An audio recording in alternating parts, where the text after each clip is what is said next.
Hello, everyone, and welcome to SCORE Fairfield County's live webinar on the art of the lean business canvas. I'm Tim Ryan, the webinar coordinator and a business mentor here at SCORE Fairfield County, and I'll be your host. Our presenter today is Bill Schloth. More on Bill in just a minute. First, some brief info on SCORE. We have over 320 offices around the country, over 11,000 volunteers. We're part of the Small Business Association. SCORE Fairfield County has over 130 volunteers with a wide range of industry, process, and subject matter expertise. We offer 3 primary value-added services to small business owners. First, free one-on-one counseling. Second, educational workshops and webinars. We put on over 150 per year. And 3, we have extensive resources on our website, including a network of subject matter experts at your disposal and templates to create business plans and financial projections. SCORE puts on webinars each month. Look for future events on our webinar calendar at fairfieldcounty.score.org. Some useful information about today's event. If you have any questions, please use the chat window at any time during the presentation. It is located in the lower part of your screen. Our webinar will end at 1 p.m. to respect your time. The session is being recorded, and the link to the recording will be available at fairfieldcounty.score.org within the next couple of days. Now, our speaker. Bill Schloth has been investing in, managing, buying and selling startup and emerging businesses for over 25 years. He spent 20 years as an investment banker working with a wide range of companies in various industries across the globe. He has been involved with numerous IPOs and enjoys the thrill of the deal. Mr. Schloth is a CPA and has an MBA in marketing from New York University. Bill, it's all yours. Thanks, Tim. Appreciate that. Let me just move on to the next screen. Hello, everyone. As Tim said, my name is Bill Schloth, and I've been in the startup business, the emerging markets business for 25 years. I have that unique breed in me, a little bit different with a numbers guy as a CPA, and some marketing experience. I've worked with hundreds of companies and have switched, I mentioned this early on, I've switched to forcing the completion of what we're going to learn about today about 15 years ago, with the whole goal of not needlessly wasting paperwork and time. So I look forward to walking you through this technique.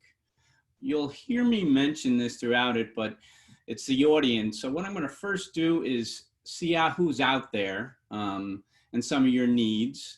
I'm going to introduce to you the Lean Business Canvas, which we've also modeled into a nonprofit for you that might be out there in regards to that. Best way to lead with this is by breaking down some examples. We'll talk about that in a moment, and then we'll have a Q&A. That's just a photo for these different type of webinars. So I'd love for people to just put in the chat box. I'm going to ask the question, who is in our audience? And I'd like you to put 1 if you're a for-profit and 2 if you're a nonprofit. Just trying to gauge how many people we have in those markets. So 1 if you're for-profit, 2 if you're a nonprofit.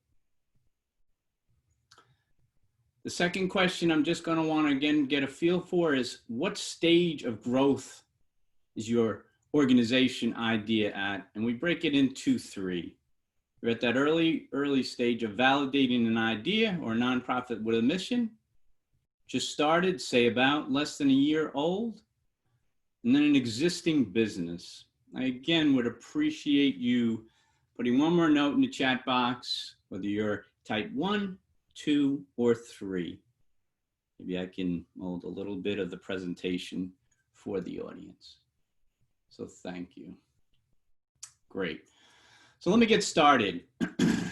Obviously, the efforts today and all along is reaching your goals. don't want to start on really a negative note, but it's reality, and I've seen it happen all the time over my many years of experience. At the heart of all the reasons for business failure is one core reason. We can be wasting needless time, money, and effort building something that nobody wants. If only there was that way to test the viability of your idea or mission before going all in. And really what I want to say today, at the opening, I'd like to start this right away. At the opening of the presentation, there was a URL to download a tool. I'll get into that in a moment, but my goal, if anything today, is that I can almost guarantee using this technique, you will be more confident on what you are doing, and your pocketbook will hopefully thank you. So there's that URL. I'm going to chat briefly about this lean canvas concept and why I recommend, been doing it for 15 years, do this as soon on as you can. I'll leave that download so you can all grab it because I'm going to refer to it. At the end of this, if you complete some of your pieces, you'll find them very useful. The lean canvas. What it comes down to, it's a one-page visual plan using 9 key building assumptions, business building assumptions.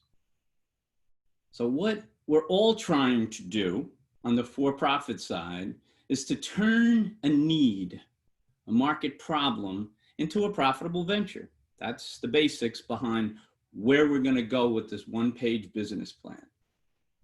Now, I say this so we can get some context. It's unlike an organization chart. An organization chart describes how companies execute to deliver a product to a known customer. The canvas that we're going to talk about illustrates the search for the unknowns that most new ventures face. There's a good book out there. This all comes down from a gentleman, Alex Osterwalder's business model way back when. And there's a good book out there for you startups, Eric Ries's Lean Startup. It's been evolved from that book. When is this useful? I say it's useful all the time. It's useful for when you're launching something, transition periods, and any strategic discussions. Talk a little bit more about why this one page can be used through the life of your organization to me. Going to show these very quickly, the 9 key building blocks, because the meat of this is us going through some examples, love some feedback. So do feel free to put anything in the chat box. The 9 components, they're in this order that we're going to go through, and this is how you're supposed to go through them. Customer segments, problem, the revenue streams, your solution, the unique value proposition of what you're offering, channels to your customer, key metrics that you must keep an eye on, your cost structure, and finally, your unfair advantage. Those are the 9 blocks. There was a few that just mentioned nonprofits. There's a lot of it. So I want to point out on the left side of this box, these boxes, is your product. These you have a bit more control over. Just keep that in mind as you split this chart. The right side are things you have less control over. As I mentioned, be happy to, we have this model package for you. I hope you downloaded it. And this we also have one for the nonprofit model. And really it's just very similar, but some of the boxes change. A customer is a beneficiary, a mission, budget is your cost. Few of these changes, but there does exist one for the nonprofit. I don't like to always say, let's use this only for the profit model. Be happy to share that with you. So let's get into really breaking something down. This is really where you should digest.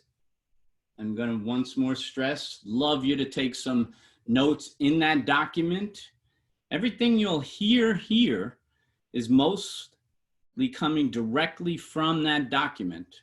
And how we're going to break it down is What was Jeff Bezos, the founder of Amazon, his lean canvas looks like in 1994? I'm going to keep an eye on time. I want to try to introduce other examples as well, a little more simple than Amazon, but we know what happened to Amazon. And let's get started. So block one, as you saw, is a larger box than some of the other smaller ones. Your customers. I'm including up top, you can see beneficiaries for, that's where the nonprofit world comes in instead of a customer. I won't repeat it too much, but I wanted to just mention this applies to nonprofits. So questions you want to answer, start jotting them down. I'd recommend it. Who's your intended audience? Identify 3-4 users you envision turning to for your solution. What type of person do you anticipate benefiting most from your solution? Is there a group of individuals you anticipate itching to sign up for your service? And in this box, you also want to identify who are your early adopters. Who will be first in line to try your product? And why will this group want first dibs? This information is on your template. So I just wanted to read, there is also helpful notes, but I just want to zero in on a few for those of you that have not downloaded it. Early adopters, I'll stick with that because if you're looking to test a new feature with a small private group, they become so critical, you want to turn to early adopters for feedback. This is a way you can make your necessary revisions before launching to a large public audience. If their voices are heard and changes are made that push your product from good to great, boy, that really starts it off right. So let's start diving into Amazon. Amazon customers. Who was their customers? As simple as those who buy books. What did they do for early adopters? So look, they looked at avid book readers that use the internet and are willing to make purchases online, plus like to explore books. As I said, I'm going to try to introduce some other examples that may relate a little smaller than Amazon. We're going to use something I'm going to call the healthy food truck business. And then I'll also use an example of an eco-friendly land service business. We can send you, if you request, the lean canvases on these, but I want you to just, so healthy food, let's think about it, customers, lunch hour, workers, students, the rest of the day might be park visitors, tourists, event attendees. Who would be an early adopter of a healthy food truck? Again, workers, students on lunch break. You can even, on this area, say a healthy, you can get referrals. That should be in this equation. So there's another example of an area of customers. My eco-friendly land service business, let's think about the customers. Homeowners with large gardens, golf courses, parks. Switching to early adopters, again, the golf courses, maybe parks, where would need large scale management with the reduced natural damage. 3 examples just to start you thinking about your plan. Let's move to block 2. Your top problems, the customer's top problems and their needs, huge. So what are the critical problems faced by your customers? Generally, that's that frustration area, but you should be able to expand it to at least 3. Existing alternatives. I used to have many people say there isn't, back in the days, there isn't a competitor to mine. I believe everybody should be able to find some version of a competition And it's hugely important to identify where you are going. How else can your customer, we're at their questions, how else can your customers address their problems? What exists today as an alternative to yours? So there's several ways, and it's on the helpful notes at the bottom, but there's several ways you can get more information about your customers. User interviews, user tests. Again, we're out there looking for feedback.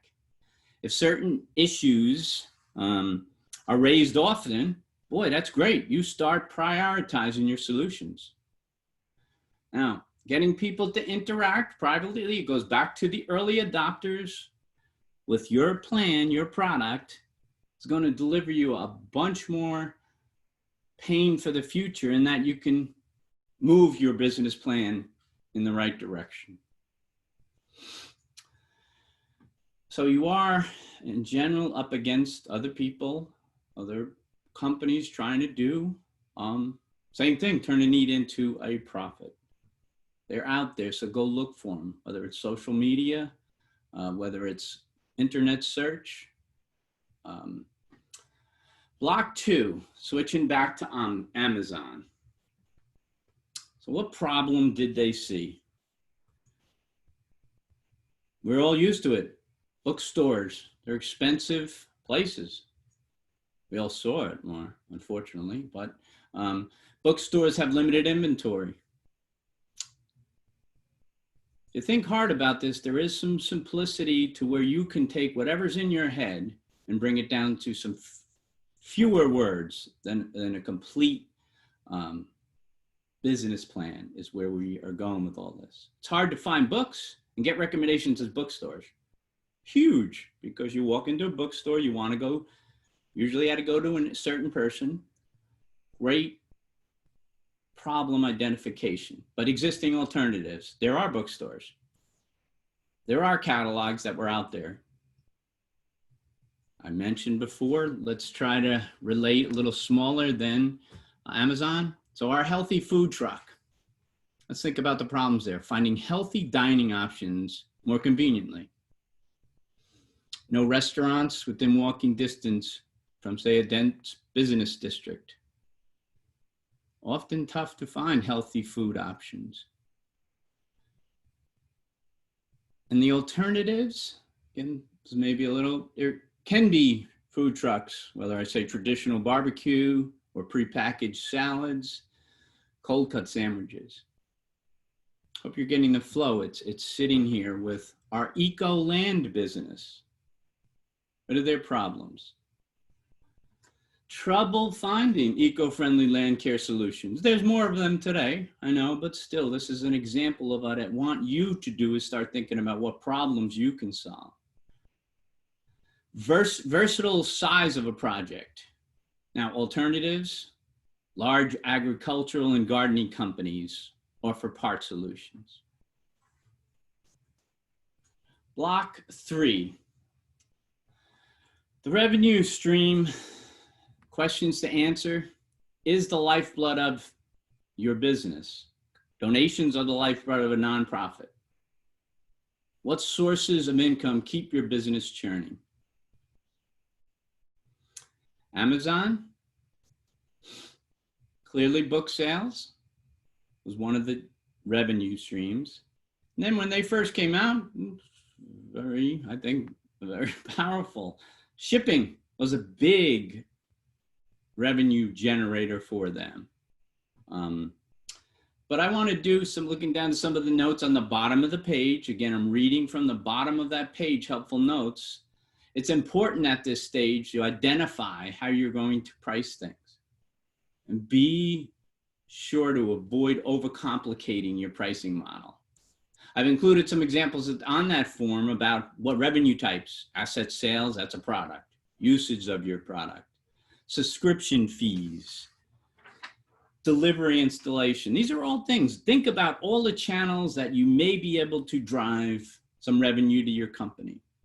I want you all also to think through, a lot of stuff you're seeing today is once you have a customer, what else can you give to that customer that complements your product. It's calling value-added reselling. I think it's another powerful revenue generator. Block 4, your solutions. How is your product or service solving the problem? These are all questions. If you walk through, we'll have a much clearer defined plan for you. Define. I'd like to do this in 3s. The top 3 features. You'll also be able to find 3 features and capabilities of what you plan to offer to solve your user problem. Our friend Amazon.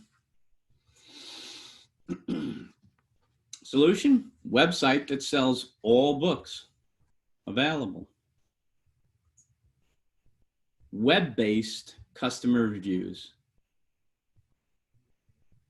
Simple, but it was early on in its time because it was hard to get reviews at that point.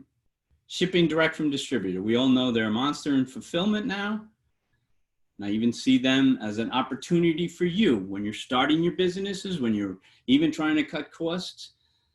Leveraging Amazon's fulfillment center is another piece beyond the scope of this discussion, but I'd like to offer some other solutions. The unique value proposition. Now you're going to see a lot of words on this page, and SCORE has excellent resources to developing your unique value proposition. I hope you all realize how important this is. It's that middle box. We're at block 5. The unique value proposition, I'm going to just restate it, should be a single, clear, compelling message that captures the essence of your product and solution it offers your target audience with respect to problems you're trying to solve. 5 seconds. Be easy to understand in about 5 seconds. Communicate the benefit to a customer receives from your product. Explain how your offering is different and better than competitors. It's a lot in 5 seconds, but it's also great to get feedback from, as we said, early adopters. Practice it, and you'll get it down to 5 seconds. In this area, you'll also want to go through your high-level concept. What I mean by that is, how does your product or service fit into the bigger picture? High-level concept would be a one-sentence pitch describing your product in terms of others in existence that are widely known and well-established. It just gives a base for someone to work off of. Now, I'm eager because it's so important to say more about this. I guess I'll sort of close out that unique value proposition by having you think through a UVP is not a slogan. Things like melts in your mouth, it's an oldie, but goodie, M&M. These are slogans, just do it, Nike. You don't want to be unique for the sake of being unique. So don't go into the hype mode. High-level concepts are perfect for investors describing your company to partners, fans, the words. Use some other SCORE resources that would really help you fine-tune that. Let's go to Amazon. High-level concept. Its value proposition is simply Earth's largest bookstore. And the high-level concept, the supermarket of bookstores online. I hope we're filling out that form. I can't see you. I usually love to do this in person. But let's try the other examples we had. So maybe it can be a little more simple. Let's revisit the food truck, the healthy food truck. Unique value proposition, healthier fast food. Our service offers a unique combination of health, convenience, and variety. Our proprietary cooking techniques, locally sourced and organic ingredients make us an ideal food truck for individuals seeking to save time while living a healthier lifestyle. It was about 5 seconds, I'd say 10, but the high-level concept, a healthy fast food truck that reaches customers on the go via ultimately high level, maybe a franchise model. I'm bringing up channels. Just bear with me. I wanted to go into channels to getting to your customers. They're also known as touch points. Now, these are the places, the points where users encounter your brand. Identifying consumer channels is crucial, as you want to ensure potential users are hooked on what you're offering and satisfied with your services through every step of their experience. Now, there are three touch points where a consumer can interact with you. And those are before a purchase. Trying to get down a little more, but there's the questions that you'll answer during this stage is, how will your consumer come in contact with you? Where will they first learn about your company? Will it be through social media? If so, which sites?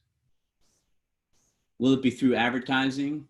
Now, we know the power of the internet has changed all this around. It's powerful. I love it because small businesses, the field has been leveled in the marketing area. We all have the opportunity to reasonably get our message out there and show our product off. Amazon. Channel to customer was pretty much direct to customers through the website. And when it first started, powerful, the email. Number of other ways, these ways to get the customer. And again, the SCORE resources that'd be great for driving that type of marketing techniques. Let's revisit the food truck. Food truck, channel to customers. So organically, customers could be acquired by just being at business districts, parks, events, building a social media following, channels to get to customers. The eco-land business we talked about. How would we get to there? Online ads, feedback, some of the older style traditional marketing that is still should be made part of marketing plans, in my opinion. You could be on business listings. There's still flyers, cards. And I want to re-emphasize, let's not forget about our contacts and the community that we interact with. Referrals are great channels to customers. Let's see. Let's move to block 7. You have to measure your progress, and this is going to be a very key area because you want all the activities. What activities drive your product usage? Which statistics indicate how well your company is doing? Obviously, I have that finance guy in me. I make sure everyone knows what they are trying to measure. This way, no matter how much they get into the weeds, stuck in the weeds as an owner, unfortunately, they can still see a report that says, hey, I'm heading the right direction. What numbers best underline the opportunity for your development? If I look a bit at the notes that I have, these are on the bottom of your presentation of the download that I talked about. Let me just take a quick peek at. So every sector of your business has a specific metric, believe it or not. I know that sounds overwhelming, but it does. The most useful metrics, keep in mind, provide a great deal of insight and spur that short-term, low-cost action. We want to capture an issue as soon as possible. Numbers will do that.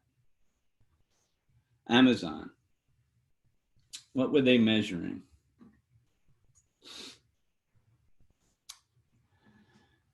Little bit of internet terms, but they were even ahead of the game. We all used to remember, probably some younger people, I'm on that other side, traffic coming to sites.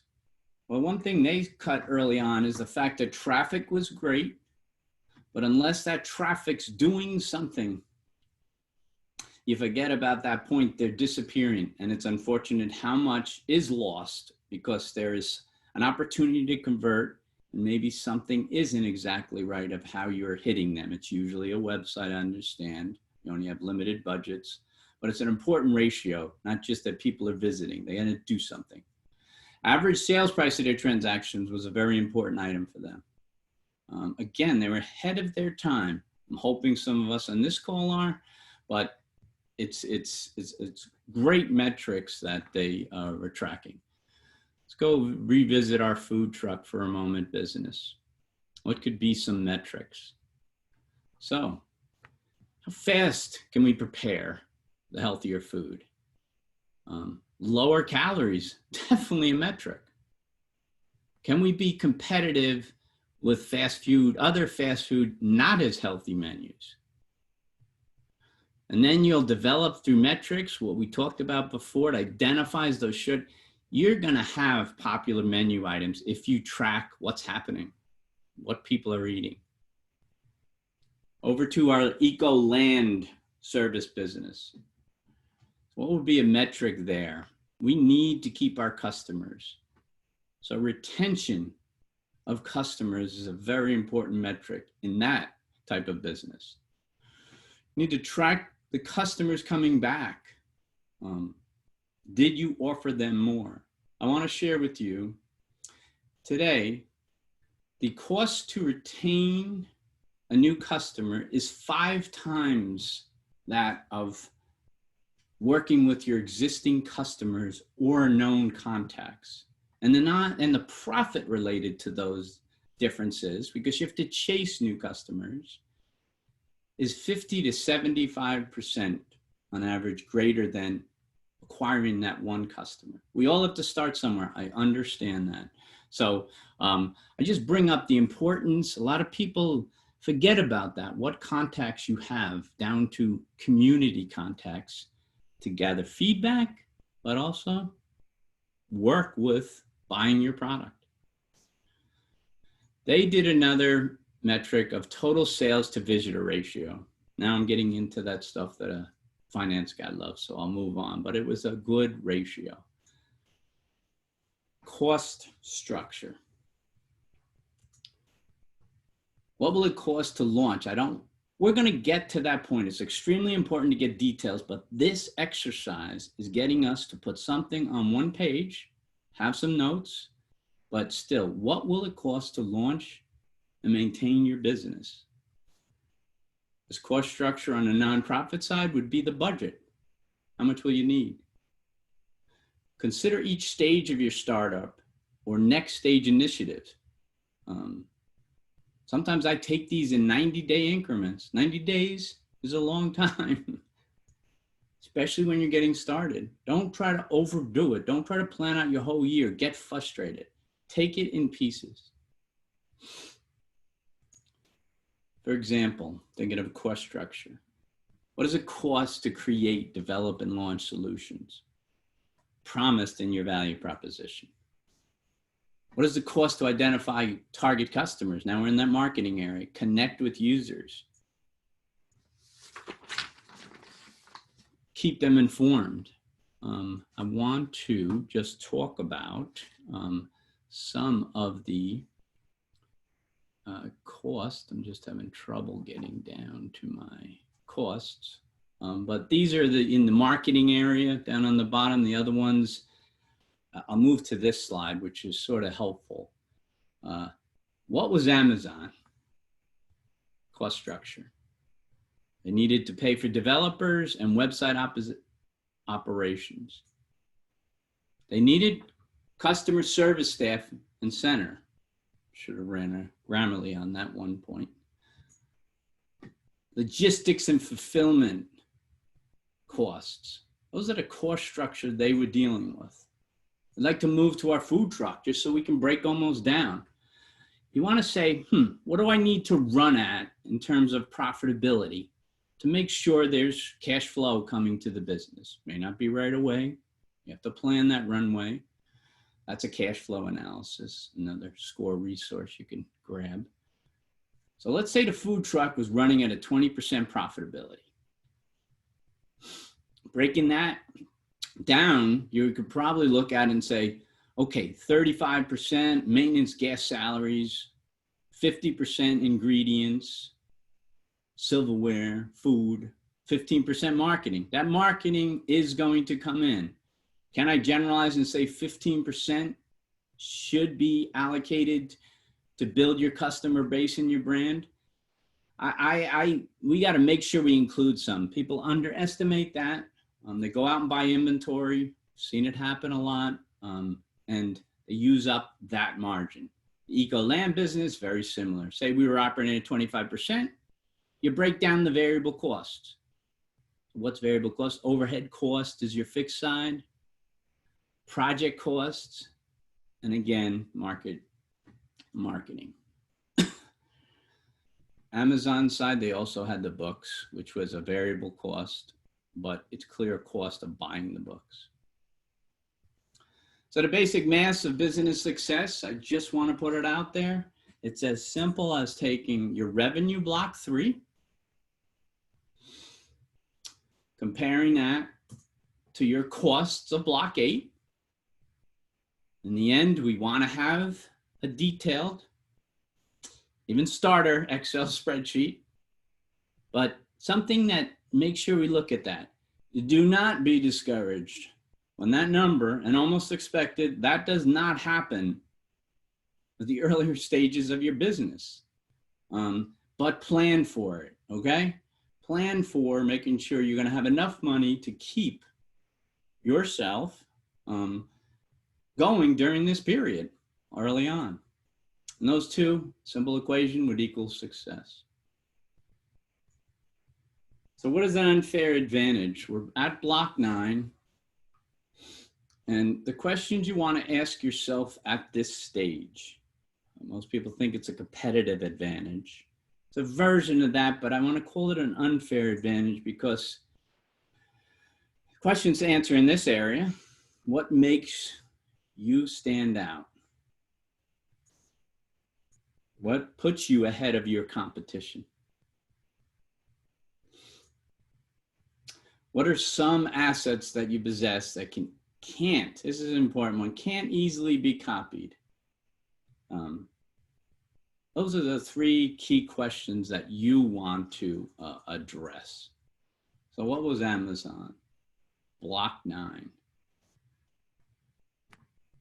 So read this. Unlimited selection of books with great prices and customer service. They ultimately evolved into one of the world's best fulfillment facilities. But still, this was one of their advantages. Are we all going to have such a large advantage? Maybe we will. But it's important to just think about what distinguishes you from others, or how can they get in. Personal authority I throw out there because a lot of us can say we were expert cooks, the food business I'm back for. We have certified people in the eco-friendly land service business. These are all advantages. Make sure you give yourself credit for. It may not sound on the surface as something that can leapfrog you over a competitor, but get them down on paper. So I'm at that time where I just want to bring it to a close. Now, we flew through this exercise. And it takes some time to go through this. But as I said at the opening, you need to be as clear and concise as possible. You don't know how good it will feel walking or talking to someone about where you're going with a 1-page visual plan. You'll develop your unique value proposition clearer. You'll be more confident holding that piece of paper. But let's be clear here. You do not have a business at that point. But you have assumptions that you think is what will be successful. Sounds like a pure startup. It isn't. It's also strategic planning, as I said at the front of this presentation. It's also when you're moving into something else or you're talking to a partner. Okay, so you don't have the business. That will be your next step of planning. So before you launch, hope I sent that message clear.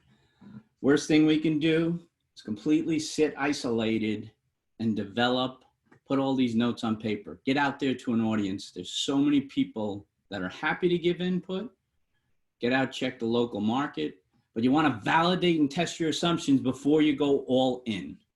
That's where the money, you start going out with your money. And once you feel comfortable with your lean canvas, you do, extremely important message, SCORE has always been sending, you want to move to that business mission planning.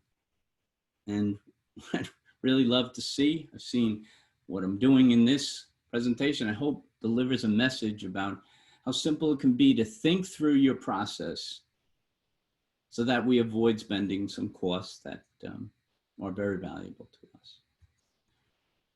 So I'm just about at the end, and what I'd like to say is you have that one-page business plan. SCORE has been very good. It'd be great if you have a mentor. Send that draft, but do not worry how rough the draft is. I would just like to see you walking through this exercise. And there might be a point where I'll provide some input, but I appreciate your time. And I hope this just sent that message about you start somewhere with this so that you can continue to test where you're going. So I think, Tim, I might want to turn it over to you. Okay, thank you, Bill. We'll now use our remaining time for Q&A. We'll take as many questions as we can before 1 o'clock. We have plenty of time. So please submit them via the chat feature in the lower portion of your screen. The first thing I want to do, though, is apologize to everybody. You can probably imagine that when Bill does this presentation live in libraries, he hands out a hard copy of the one-pager. We try to do that digitally using Google Drive, and it didn't work, I guess, from some of the comments that people were asked to submit a request to get the form or something and get an email, and they weren't getting the email, so I apologize for that. Bill, is there a way, you see we're prohibited from sharing our attendance list with anybody, but is there a way that people can reach out to you if they want to get a copy of the Microsoft Word version or something of your form? Do you have your web address handy that they can send the request to, I guess, or? Sure, and that's unfortunate to hear, Tim. I didn't have the questions and answers up there. It's unfortunate to hear, but of course, I wanted to stress that so much, so I want to get it in your hands, and you take that first crack so you're confident. So I'd be happy to provide my email address, which is a Gmail. It is, I could probably put it in the chat, but I'll read it. WSCHLOTH@gmail.com. Okay, yeah, that probably would be helpful to put in the chat window as well. Great, and the first question actually kind of relates to that, and this may be pushing it a little too far. We had one person that loved your example of the eco lawn care and the food trunk canvas examples, and I think they were wondering if they could actually get a filled out version of the form with your examples. I know I too learned better from a filled out example, I guess.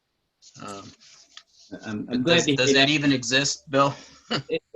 That's pretty good. It actually does. And we have one for a software company. Great question. And if we go to the same email, wschloth@gmail.com, I'll talk to the other people at SCORE. Maybe there is a spot to put them because I know we can't disclose emails, but decide internally. But be happy to send that along. I'm glad it's being asked for because it does sound a lot more simple than Amazon. Right. So anybody who's on the line, please just send an email to Bill direct and ask for the blank version and any examples that he might have that you may be interested in. I think Okay. I'm just having trouble. Maybe you could add it, Tim. I'd love to add that email. For some reason, I think my screen is not letting me put it in a chat. So it's just add. Oh, I think Elliot has sent it out to all panelists and attendees. Okay, great. It's at wschloth@gmail.com. That's correct. Okay. Schloth. Okay. Very good. So everybody, all the attendees, send your note directly to Bill at that Gmail address. Thank you. The next question did come in about pricing. Are you aware of additional resources relative to pricing? And I guess what they're really getting at is help in coming up with the correct pricing model for their business. What kind of resources are out there for pricing models, I guess? Excellent question. And there's a number of them on the internet. I hate to do this to the audience, but there is a spot even to click through on the handout that identifies some pricing models. So it is, again, driving towards the internet. It sends it a lot to. So the examples, I love to say, you know what, just do some research on your competitors, even if they're 75% there. And let's take a moment then and go through those channels.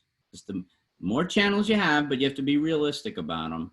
I want to just go through the channels of your pricing models that may happen. Selling your product, make sure it's over your cost. Usage fees for using your product. Subscription fees, you're finding a lot more of, but it's probably early on, and maybe if you're in a startup mode. Very powerful source of recurring revenue. It's the classic delivery installation fees, but and I talked about resellers. I'm glad you asked, because that block 3 needs to beat the block 8 in costs. And it was a long answer to a fairly simple question, Tim.